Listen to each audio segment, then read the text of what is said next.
Okay, so overarching like plan here is to run 25 kilometers, bike 250 kilometers, and then climb 2,500 vertical feet in under 25 hours. It's really likely to be kind of like a redlining project. I'm really confident it's possible, but it's going to be like just barely possible, if anything. I'll kind of walk through this plan, and I want to hear what's not going to work on it.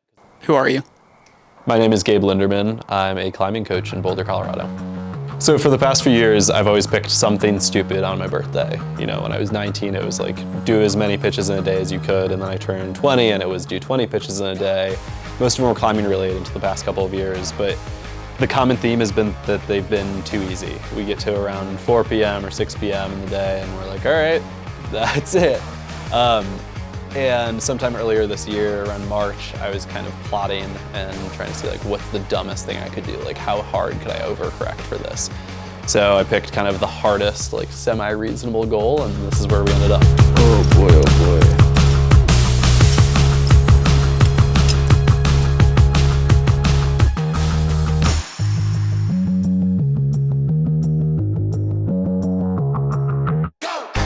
I'm Hunter Smith, and I am the lead media man. Gabe and I met at work, actually. I've only known him for about less than a year, and he's already roped me into doing multiple crazy activities like trying to pace him on a bike when he was doing a half marathon off the couch, countless climbing trips, cold toes, numb hands, the whole 9 yards.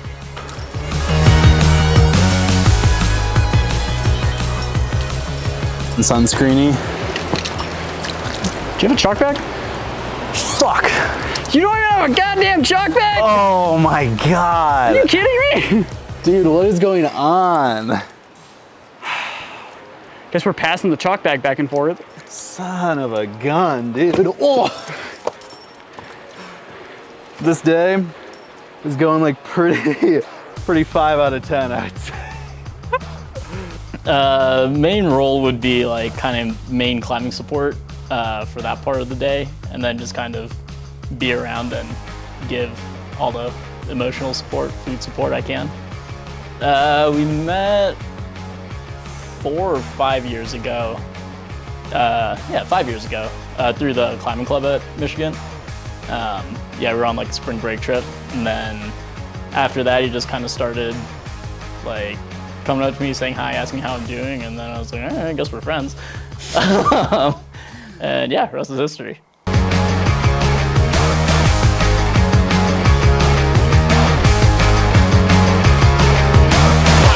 Looking on the spreadsheet, I think I'm mostly there for Stoke support. I'll probably help like supply some food, but also just mostly getting Gabe stoked and excited for this. How do you know Gabe? We worked at a summer camp together, and since then, the rest is history. Now we're in love. First pitch, training. Gabe forgot his shoes. Yeah, it turns out 5'6" with approach shoes. It's still 5'6". It's just scary 5'6". So that's cool. Fucking terrifying.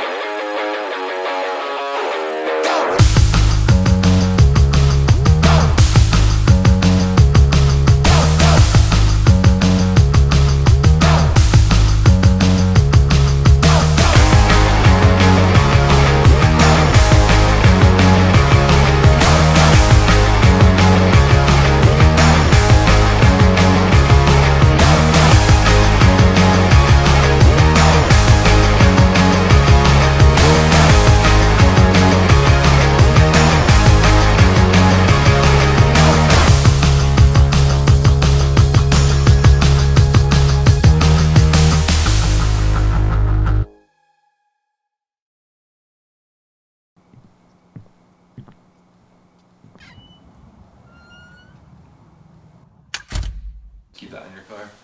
Yes. Cool. Alright.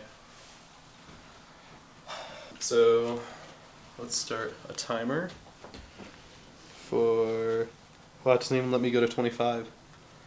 25 hours it doesn't? No. That's hilarious. Alright, we'll start a stopwatch. after I start both my workout things. You got yours going? Yeah. Just press start on like 4 separate devices, and then we're ready to go. So I'll meet you boys down at that meetup spot. Yes, sir. Good, dude. We'll see ya. You starting? Yep. Starting. Oh, it's so cold. Do you think this is gonna be fun at all? I think this will be like 40% fun and 60% pain.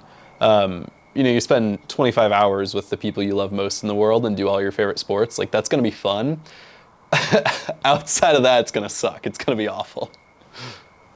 I was the kid in middle school that would be mysteriously sick when we ran the mile every day in gym class. And then the couple of days I'd forget and I showed up, I was that kid that was running like 14, 15-minute miles.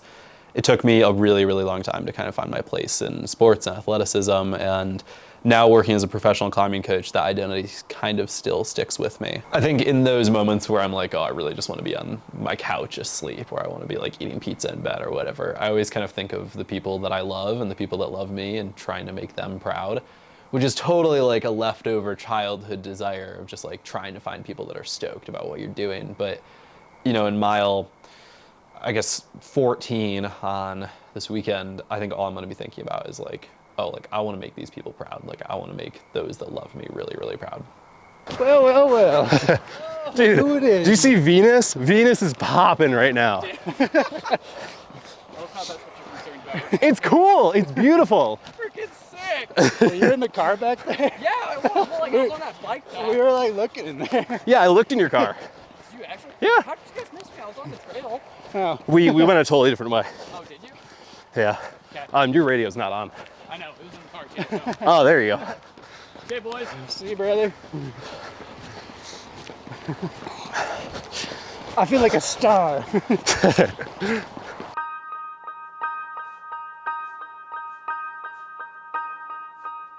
Life is beauty through and through. Life is sunny, life is cool. Life is even easy too. But if my word is to be true, life is something to behold.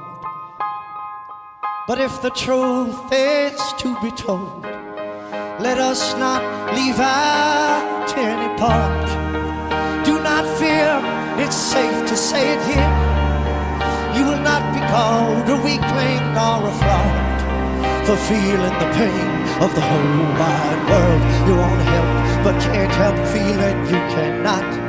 And it's killing you while you're just trying to smile from your heart. So go on, say it on the same knees you pray. Yes, life is hard.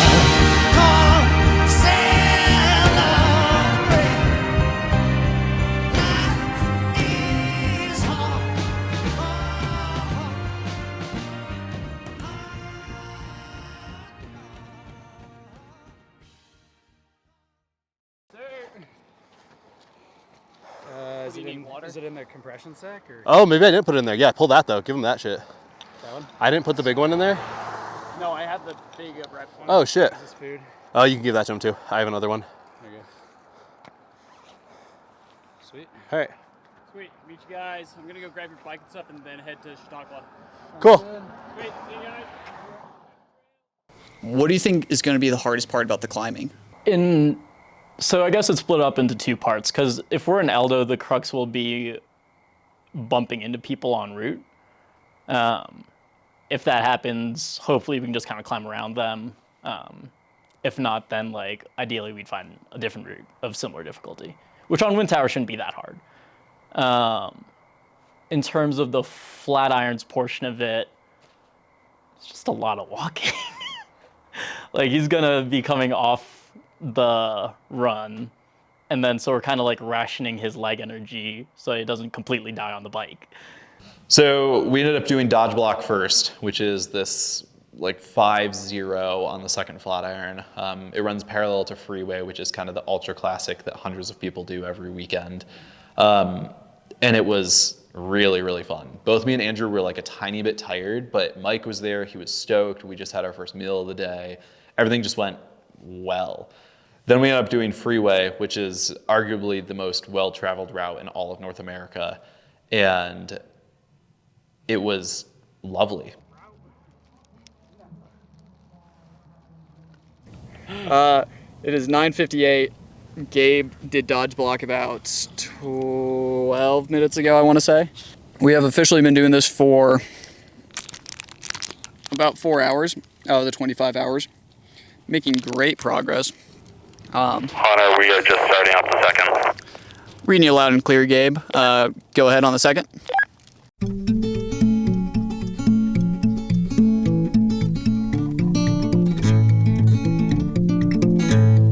I can't help but question the path I never chose. When the greater order gets to me, I wipe it off my nose. I love the joy that's all around me. I love this creaky town. The box they built was pretty, but it could not bring me down. I don't feel gravity, no, no, no.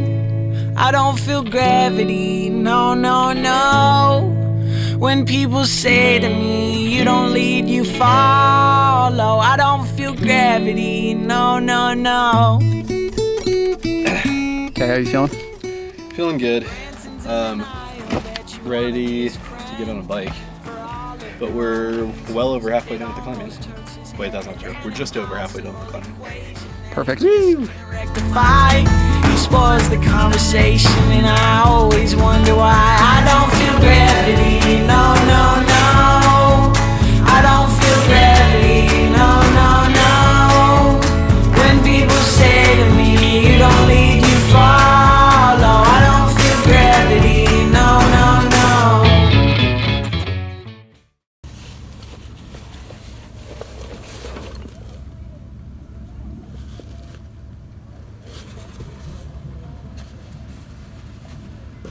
After freeway, we ran down and did Macbeth, which is this like choss pile that's covered in lichen that was like truly only for feet.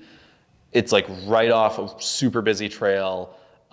It's barely fifth class. It's really unpleasant, dirty climbing with a bad walk off. It's just like everything bad. So we were really happy to get that over with. And then we ran down and did the first Flatironet and the Spy, which is this less traveled but incredibly classic link up just right of the first Flatiron. And the first Flatironet is just awesome fifth class climbing. It's the type of stuff that most people can do in their approach shoes or trail runners, and you just move fast, and it's just like fantastic jugs and cracks, and it's really, really pleasant. And the top of that, you hop down and walk 15 feet to your right, and there's this incredible tiny skinny rib that goes up, more vertical than anything we had climbed all day.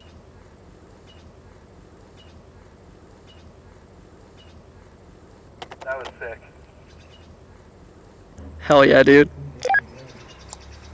The wedding is... Uh-oh, I mean, what's the wrong place? Hey, is your car unlocked? Mike has keys. Love that. I'm like super, super dehydrated Yeah. and definitely hungry. Okay. Otherwise good, body feels good. Did more climbing than I've ever done in a single day. So that's kind of cool. Do you think you're an adventurous person?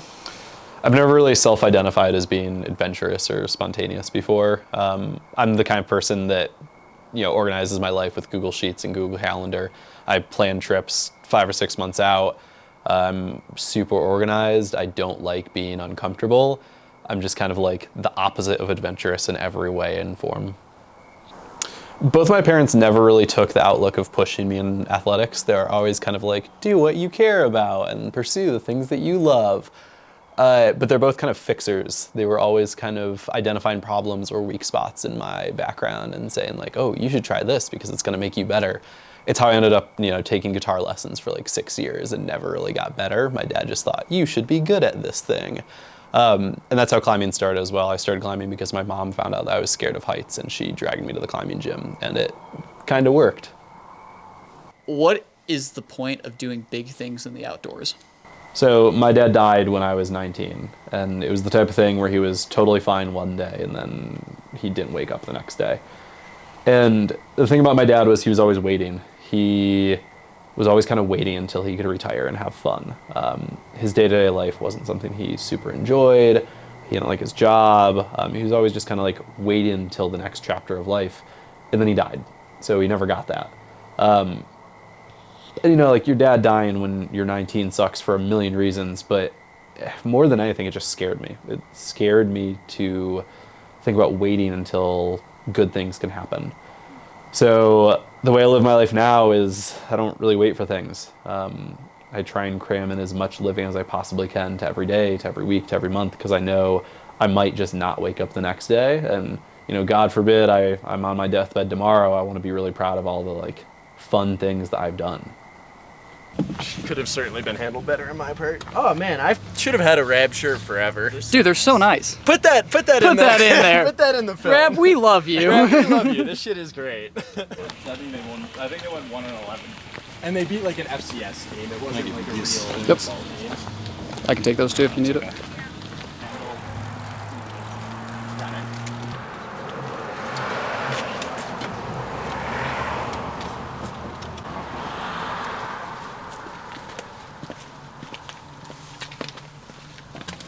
What a lovely pit crew. Yep. This is luxury. Alright. Yeah, I mean, I got the. guys. Okay. I'll follow you though. Unless you want to draft, but I don't think it fucking matters. I bet I can draft Mike's car if he pulls out in front of us. I'm like 100% gonna fall over in this battle. Nah, you got it.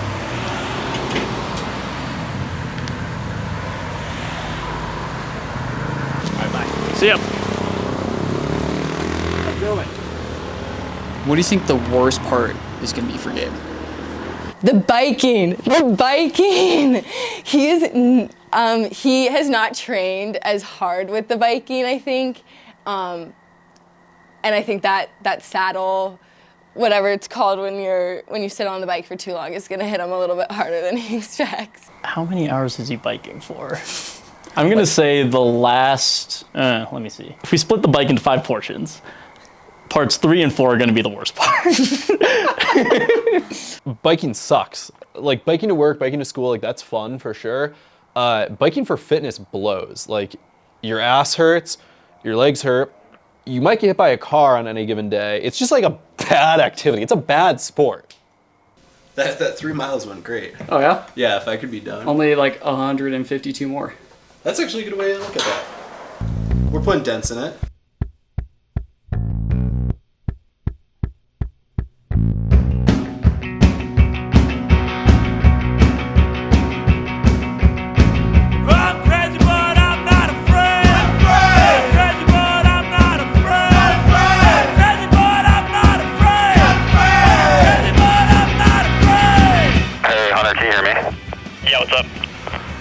We are still a little bit out of schedule. We're going to switch the climbing from feet to meters. Will you just make sure everyone's on the same page with that? Yep, switching to plan B.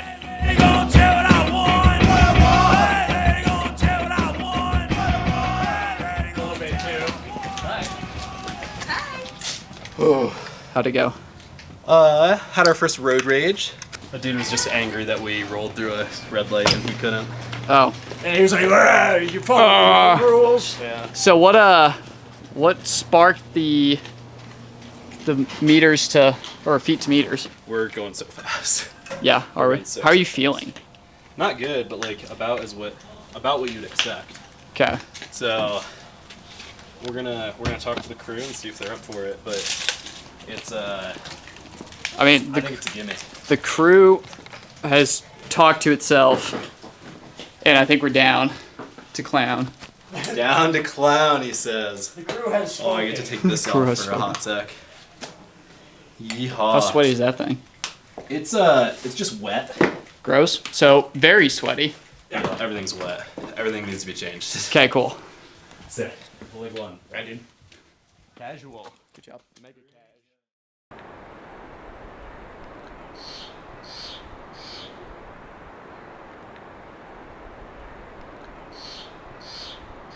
So Quartzite Ridge is this, it's barely 5th class. Some parts of it are like 2nd and 3rd class, but it's this spine of rock at the back end of El Dorado Canyon State Park outside of Boulder. and it's an awesome run. You know, it's the place that I go if I only have half an hour to do something really gnarly in the wilderness. But doing it 5 times is like sort of awful. It turned into this like hellaciously monotonous exercise where I knew every hold, I knew every step. And towards the end, me and Mike weren't even like talking to each other. We were just like moving along. We ended up doing that 5 times because we had to. We had to make up like a ton of time before the sunset and the park.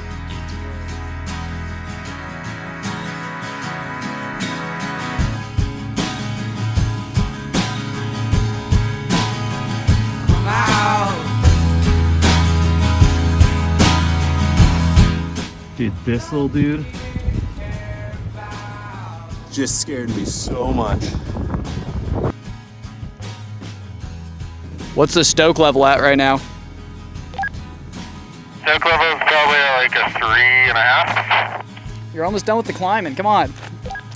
I'm at a pretty typical 5 or 6.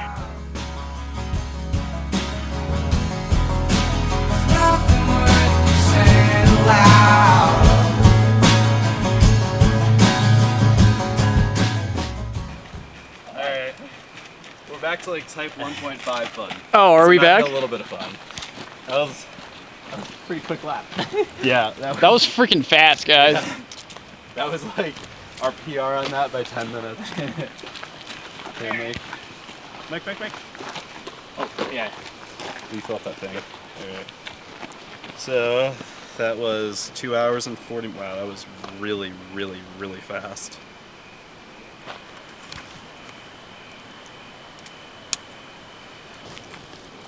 Dude, I don't want to bend over because I know I'm not getting back up. I know, right? That's kind of like sitting right now. Just not gonna work. But done with running. You're done with running completely. Yep, and we overshot by minutes. But you got climbing is almost done. Yeah, like pretty casual to get that done. It's thinking my distance is really, really far.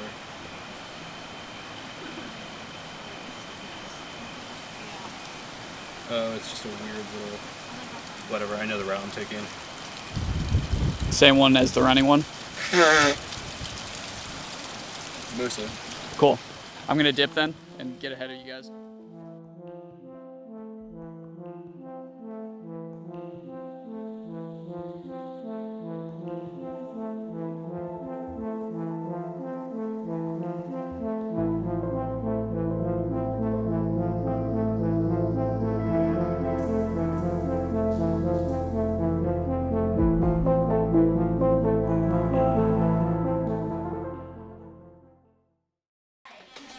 One makes particularly more sense than the other.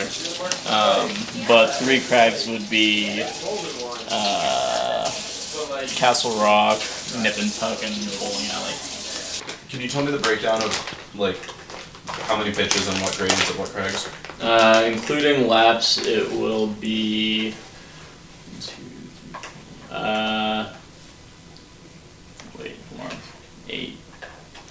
12 pitches.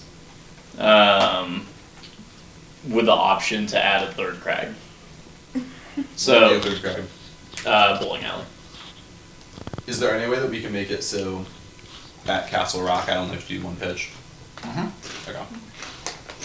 It just means that you would repeat at Bowling Alley.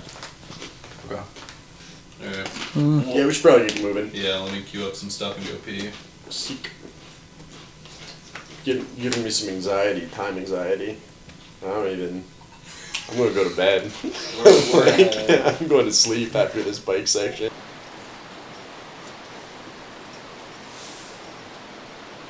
It's good timing. Great timing.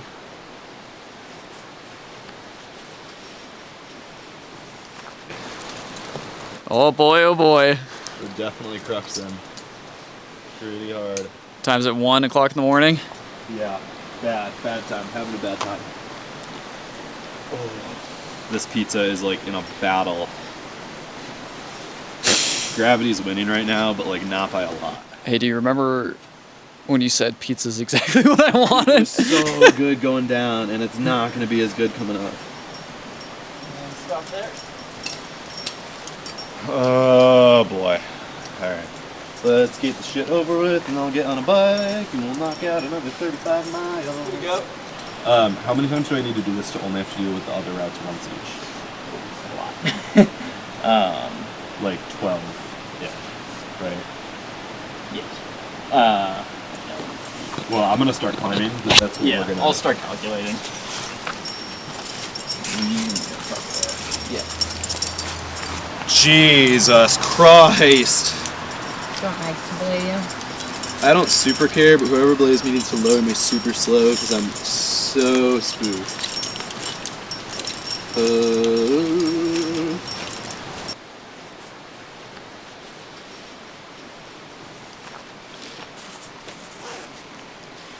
And that will get us to what, within 60 feet? Mm-hmm. Find a very easy thing anywhere up canyon, and we'll run that one more time, and then I'll bike down. And then last but not least, we'll go and solo Crown Rock, and then come down, and that'll add like 10 feet, but it's climbing, so it gets me up to the top of that. If I do this twice more, plus once at Nip and Tuck, plus Crown Rock, that'll get me there. And that adds a segment of biking that's completely downhill, which I think I'm gonna kind of need, because I got 5 hours left and I'm fucking cooked. So downhill biking. How many more miles do you need? A shit ton, but like not that many if it's all downhill. Like we've biked almost 90 miles. Sick. So we're Okay. short a lot. So, recap. 2 here, 1 at Nip and Tuck, 1 at Crown Rock, and you're done for the climbing. So I mean this is dumb, but the change with that is, I don't know. If I'm coming for climbing, there's like a half reason to bring a bike up here and then bike down. If there's no climbing, it's like just, like it's more blatantly just shuttling, which like it is, but... Well, okay, you're still so- going downhill, dog, and still riding it. We're racing against the clock right now. I think we have time. It's more like it's like body. I'm out of body hours.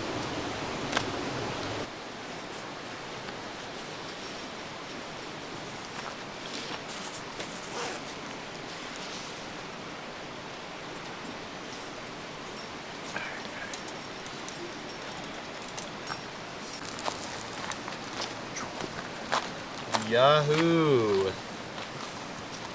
I'm never gonna climb again. That's a lie. Rock climbing is dumb. Actually, you have plans on Tuesday. I get my one rest day. Alright, we'll see you guys at the top of 36, hopefully. Yep. Fingers crossed.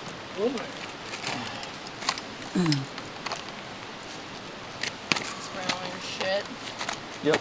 Okay. Sweet. Ready, buddy? Let's go. Love you too. Oh my god. There's like nothing left.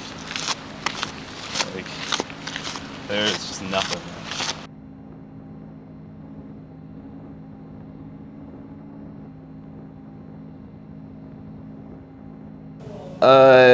The first lap in Boulder Canyon was like pretty horrible, and then it just got more and more horrible. Boulder Canyon, there's no bike lanes on either side, which is just generally garbage and horrible.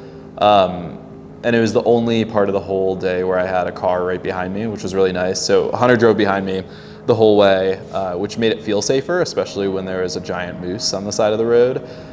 But it was still horrendous and spooky. I don't know if you've ever gone like 43 miles per hour on a bike, but it's not safe.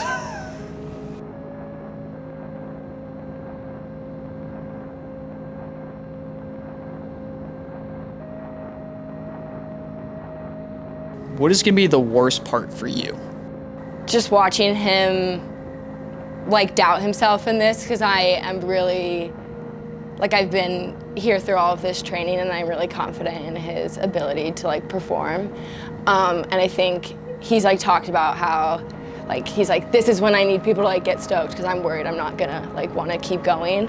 And so I think that's like hard to hear because I just like am so confident in his ability to like just perform.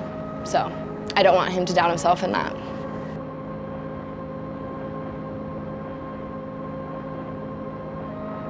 I definitely started to lose it a little bit. Probably around when like I started smelling my brakes melt. That was like not super fun. Yeah, there was a moment on one of those laps where I started to smell something, and I was like, oh, that's a weird thing. Like I've only really smelled that on cars on I-70. And I pulled over just in front of this guardrail so Hunter could pull his car behind me, and I just got off my bike and you could like hear my brakes sizzling.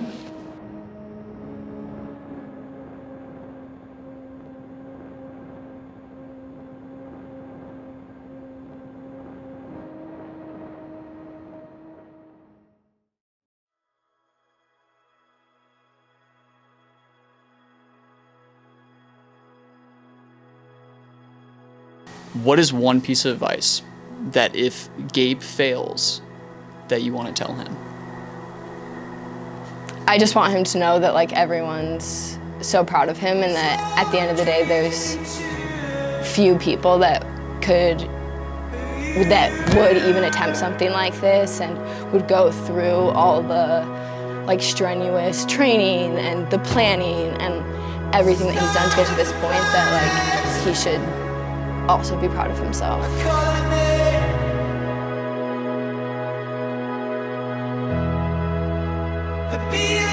If I had to give advice to anyone, it's just go big in like everything you do. There's no point in half-assing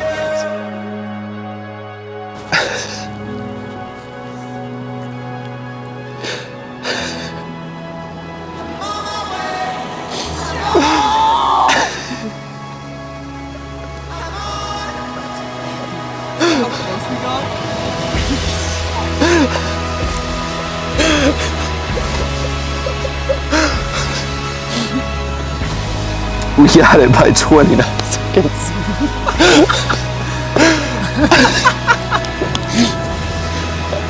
Holy shit. Oh my god.